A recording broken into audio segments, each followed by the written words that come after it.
नमस्कार साथियों, technical geometry में आपका एक बार फिर से स्वागत है।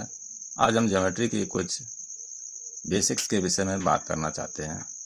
उसको आप अच्छे से समझ लीजिए, बहुत ही इम्पोर्टेंट वीडियो होने वाला है। विशेष स्थिति के कारण रेखाओं के विभिन्न नाम। रचना में रेखाओं की जो स्थिति होती है, उस स्थिति के कारण रेखाओं के कुछ नाम पड़ जाते हैं। रेखाओं की स्थिति के कारण उनके जो नाम पड़ते हैं, उनको समझना बहुत ही ज़्यादा ज़रूरी होता है। किसी चित्र की, किसी रचना की रचना लिखने में मदद मिलती है और लिखी हुई रचना को समझने में भी मदद मिलती है। तो देखिए कौन कौन सी रेखाएं होती हैं, स्थिति के कारण उनके क्या क्या नाम पड़ जाते हैं, वो समझने का प्रयास करते हैं। एक रेखा के अंतर्गत 3-4 रेखाएं होती हैं, उनके कुछ विशेष नाम होते हैं। क्या होते हैं देखिए, सबसे पहली रेखा होती है क्षैतिज रेखा। क्षैतिज रेखा, हॉरिजॉन्टल लाइन।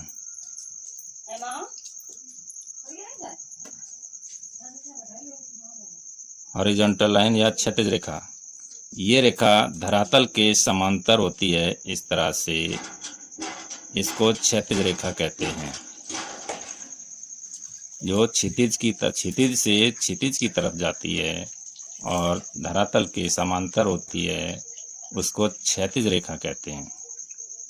दूसरी रेखा होती है लंबवत, या हिंदी में इसका एक और नाम है ऊर्ध्वाधर। ऊर्ध्वाधर या उदग्र भी इसी रेखा को कहते हैं। लंबवत या ऊर्ध्वाधर या उदग्र, और अंग्रेजी में इसको वर्टिकल लाइन कहते हैं। Vertical line. और ये क्षैतिज रेखा पर लंब होती है, नीचे से ऊपर की तरफ जाती है। ये क्षैतिज रेखा हो गई, तो इस पर यह लंब होती है और ये 90 डिग्री का कोण यहाँ पर बनता है। इस रेखा को, इसका नाम ए बी रख दें, तो ए बी रेखा एक लंबवत रेखा है। सड़क के किनारे बिजली के खंभे गड़े होते हैं, वो लंबवत होते हैं। कमरे की दीवारें लंबवत होती हैं, और इसको इस तरह से चिन्हित करते हैं। इस तरह का चिन्ह होता है, इसका लिखा जाता है। अगर इसका नाम इसका नाम PQ रख दें इस लाइन का, तो लिखा जाएगा AB लंब PQ। इस तरह से इसको लिखा जाएगा। इस स्थिति को इस तरह से लिख सकते हैं, AB लंब PQ, यानी AB रेखा PQ पर लंब है।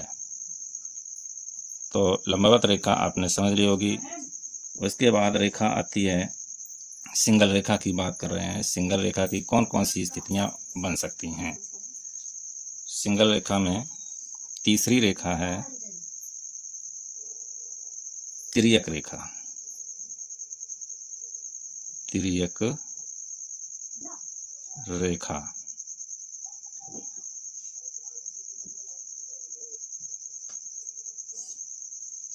तिर्यक रेखा या ट्रांसवर्सल लाइन।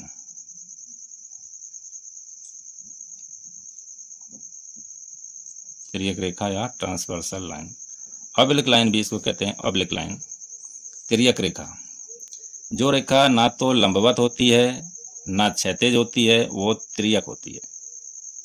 लंबवत भी नहीं होगी, क्षैतिज भी नहीं होगी, तो इस तरह से होगी वो तिर्यक रेखा। तिर्यक का शाब्दिक अर्थ होता है तिरछी। तिर्यक मीन्स तिरछी रेखा, और ये एक दो रेखाओं को काटती हुई भी हो सकती है किसी रचना के अंदर, तो ये रेखा तिर्यक रेखा कहलाती है। जैसे किसी रचना में कुछ रेखाएं लंबवत हैं, कुछ क्षैतिज हैं। ये 2 रेखाएं लंबवत हैं और ये 2 रेखाएं क्षैतिज रेखाएं हैं, और एक अगर कोई रेखा इस तरह से है, तो ये तिर्यक रेखा कही जाएगी। ये भी रेखा एक तिर्यक रेखा है, तो तिर्यक रेखा भी समझ ली होगी। उसके बाद सिंगल लाइन में एक रेखा के अंदर चौथा नंबर है छेदक रेखा का। छेदक रेखा या सीकेंट लाइन। ज्योमेट्री में इन रेखाओं की पहचान होना बहुत ही आवश्यक होता है।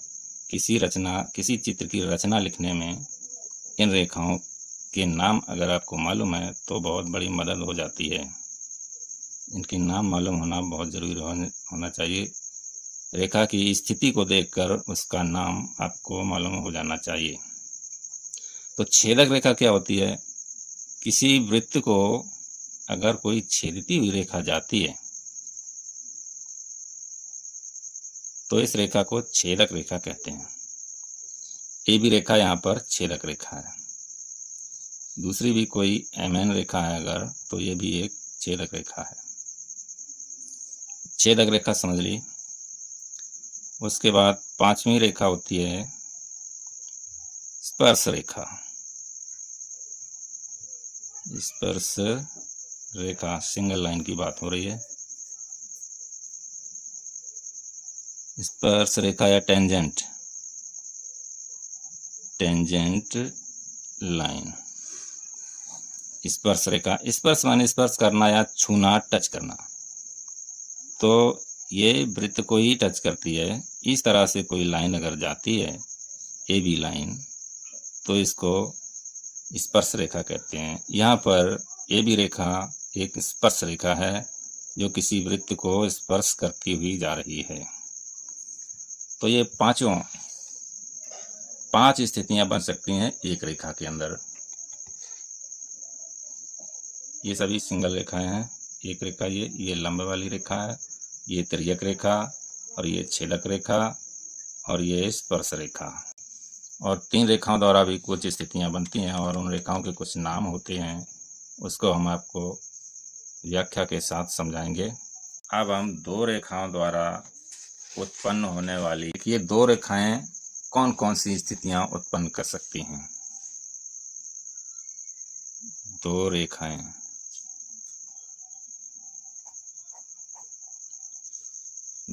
क्या क्या कर सकती हैं? देखिए, या तो वो एक दूसरे को नहीं काटेंगी या काटेंगी। तो नहीं काटने वाली को क्या कहते हैं? समांतर रेखाएं। समांतर रेखाएं।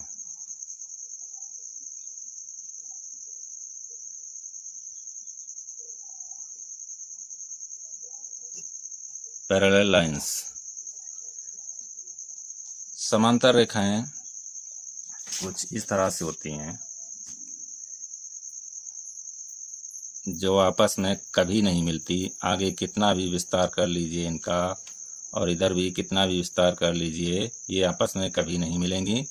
इसका मतलब ये है कि इनके बीच की लंबवत दूरी जो है, लंबवत हम आपको समझा चुके हैं, आप समझ गए होंगे लंबवत दूरी कैसी दूरी होती है। इनके बीच की लंबवत दूरी हर जगह बराबर रहती है।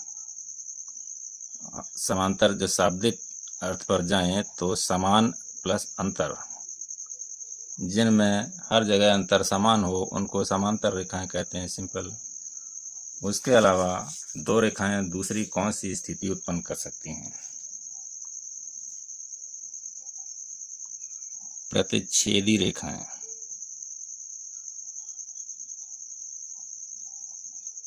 प्रतिच्छेदी रेखाएं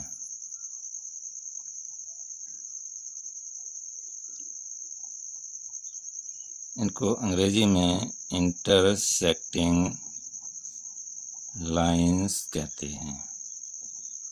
इंटरसेक्टिंग लाइंस, ये रेखाएं आपस में काटती हुई होती हैं।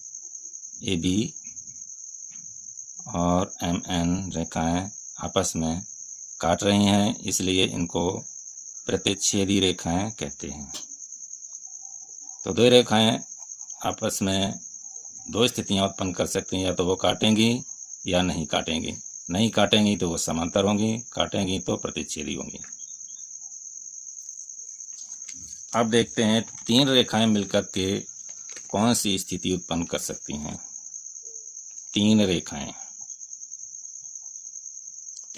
मिलकर के कौन सी स्थिति उत्पन्न कर सकती हैं? तो ये कटती हुई हो सकती हैं। जब ये काटती हुई हों तो इनको संगामी रेखाएं कहते हैं। संगामी रेखाएं, कॉन्करेंट लाइन इसका है।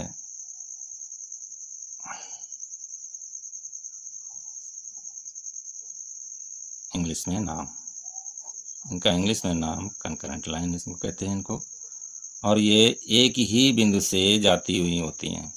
सभी रेखाएं जब किसी एक बिंदु से होकर गुजरें तो उनको संगामी रेखाएं या कॉन्करेंट लाइन्स कहते हैं। तो इस तरह से 1, 2 और 3 रेखाएं मिलकर के किसी चित्र में कौन कौन सी स्थितियां उत्पन्न कर सकती हैं और उन स्थितियों के नाम के आधार पर उनके क्या नाम होते हैं, ये हमने आपको समझाया।